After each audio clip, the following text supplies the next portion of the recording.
जी, उन्होंने अपना इस्तीफा हमको समर्पित किया। मैं भी उनका निजी कारणों को जानने का प्रयास नहीं किया। आखिर निर्वाचित विधायक क्यों इस्तीफा दे रहे हैं, क्यों नहीं दे रहे हैं, लेकिन इस्तीफा उन्होंने दिया और इस्तीफा देने के उपरांत सभा सचिवालय को हमने सूचित कर दिया और संबंधित विभागों में उनके इस्तीफा का जानकारी सारे विभागों को दे दी जाएगी। तो क्या कुछ कारण कुछ ऐसा जिक्र नहीं किया? नहीं, कुछ कारण नहीं जिक्र किया। कब से विधायक कब तक रहे? इस टेन्योर में तो करीब 4 साल रहे और जो कार्यकाल बची हुई है उसके लिए इस्तीफा दिया। तो ऐसा कोई जानकारी कारण नहीं, कोई जानकारी कारण नहीं दिया और मेरा भी बहुत ज्यादा जानकारी के बारे में पूछना भी बहुत उचित मैं नहीं समझा, इसलिए बहुत ज्यादा मैं भी नहीं पूछा। ऐसे चूंकि हमारे विधानसभा के माननीय सदस्य हैं, तो कुशल क्षेम इधर उधर तो थोड़ा बहुत हल्का बातचीत हुआ, लेकिन इसको हमारे सामने कुछ स्पष्ट किए नहीं। कितने बजे ये इस्तीफा होगा? कल शाम बेला को दिया। कल शाम।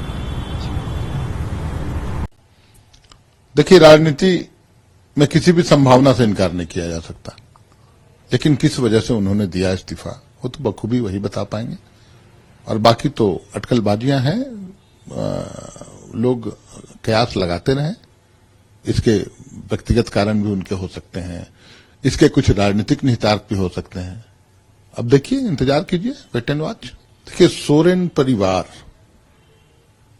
कटाक्ष तो लोग कर देते हैं, कमेंट कर देते हैं, निशिकांत दुबे की क्या औकात है जो सोरेन परिवार पर कुछ टिप्पणी करें।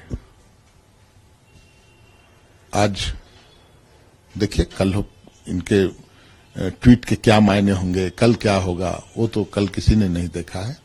लेकिन सोरेन परिवार जितना मजबूत था, जितना मजबूत है, उससे ज्यादा मजबूत कल होगा, ये मैं दावे के साथ कह सकता हूं। सरफराज जी के इस्तीफे का क्या मायने निकाला जाए?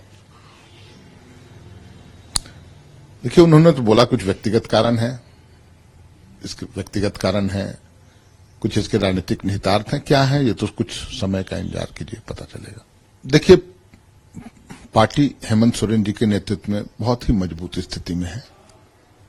जो संवैधानिक एजेंसियों के मार्फत से जिस तरह का कवायद किया जा रहा है, उसमें हर परिस्थिति से निपटने के लिए हम लोग तैयार हैं, हर परिस्थिति से।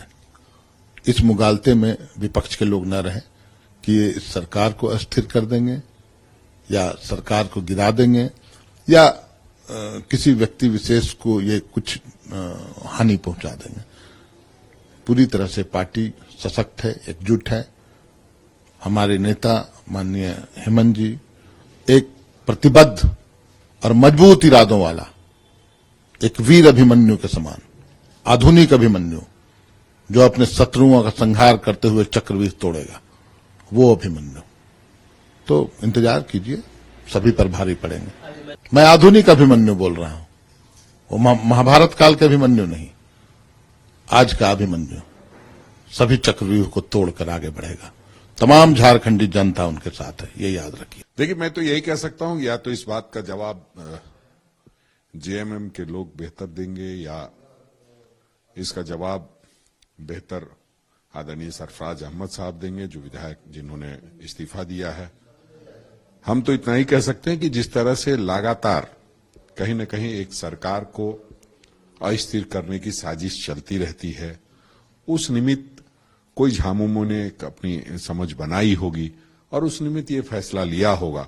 अभी फिलवक्त कोई हमसे इस पर बातचीत नहीं हुई है और हम समझते हैं कि जब भी कोई पार्टी, जब भी कोई विधायक इस तरह के निर्णय लेते हैं तो राष्ट्रहित में, जनहित में और पार्टी हित में लेते हैं। तो हम समझते हैं उन्होंने उस निमित्त इस्तीफा दिया होगा। देखिए, हम लोगों की एक शुरू से आदत रही है कि जब भी कोई ऐसा समय आता है जहां खड़े रहने की आवश्यकता होती है, वहां कांग्रेस हर क्षेत्रीय दल के साथ खड़ी होती है और हमारे गठबंधन के वो प्रमुख एलाइज में से हैं, हमेशा हमारे साथ रहे हैं। तो ऐसे में हम लोगों का भी साथ रहना निश्चित तौर पे मुनासिब होगा।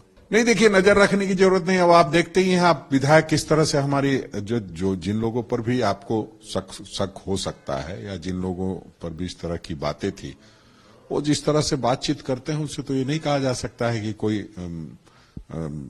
इस तरह की बात है। हाँ, ये जरूर है कि भारतीय जनता पार्टी लगातार प्रयास करती रहती है। कभी कोई हिस्सा बन जाए तो मैं कुछ कह नहीं सकता हूं, लेकिन मैं इतना कह सकता हूं कि कांग्रेस पार्टी की आइडियोलॉजी से लोग मजबूती से जुड़े हुए हैं और हम लोग पूरी तरह से मजबूती के साथ सरकार चला रहे हैं और जो भी हमारे बहुमत को लूटने का प्रयास करेगा उसको हम करारा जवाब देने का काम करेंगे।